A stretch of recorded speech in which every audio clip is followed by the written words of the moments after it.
My squirrels in the yard are eating my tomatoes. They're eating my romaine lettuce, and I don't even have that much to go around, guys. I have a very small pot right now. It's like a small clay pot like this. Like this much around on the bottom, and then on the and it kind of gets a little bit bigger. So it's a large clay pot, and I have basically I threw everything I had in there. I had some tomato plants that my father-in-law gave me. I threw those in there. I had some romaine lettuce that I want to throw in there. Threw that in there as well. What happens? The bunnies, the squirrels, the little rodent, the little tree rats. They come in. They eat my tomatoes. I saw them. They were nice and juicy. They were like this big, and I said, you know what? When I come home, I'm gonna grab that tomato. I'm gonna take a nice bite, make a little tomato sandwich out of that. Right. And of course, count my calories now. With tomatoes and certain things, I actually don't count my calories. It's like eating a bunch of broccoli. I don't have to count my broccoli. But so they ate my tomatoes.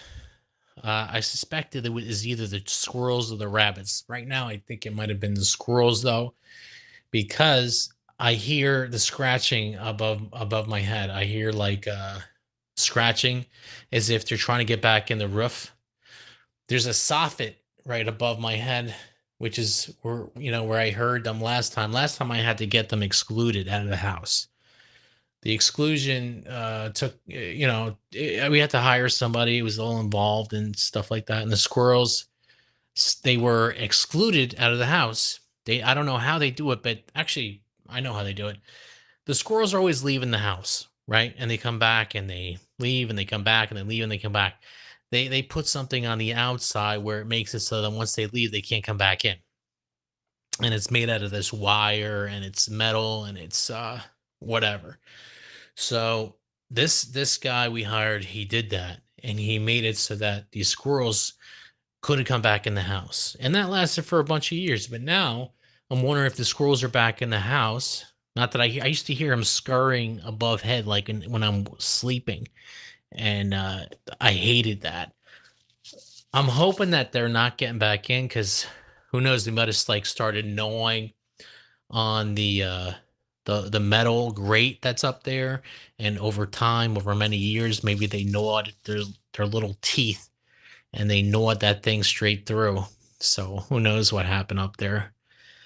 Uh, it's too bad you can't take an air rifle to a squirrel within a residential area. Yeah, you can't be within 150. No, excuse me, can't be within 350 feet of another residence, which I am obviously, so I can't shoot. Otherwise, I would. I would shoot with an air rifle some of these squirrels if I was like in a rural property with like plenty of land and I was way from my neighbors. I would probably do that. But what I could do, and I'm thinking about this, is maybe set some traps. Set some peanut butter traps. They love those nuts. They love peanuts, any type of nut they love. So I could easily trap these guys. But what am I going to do when I trap them? And then I could either release them somewhere else or I could eat them. I would eat them too. I would eat those squirrels. I actually did have squirrel once. It was delicious. You would never think a squirrel is actually a good thing to eat until someone makes a squirrel dish that I've had called a squirrel dumpling. It was a mixture of squirrel meat with potato and some other seasonings in there, and they made it into like a tasty treat. And it kind of looked like man, it was like a bowl, I think, from what I remember. I just remember taking bites like this. I could have ate a bunch of them. They were so good.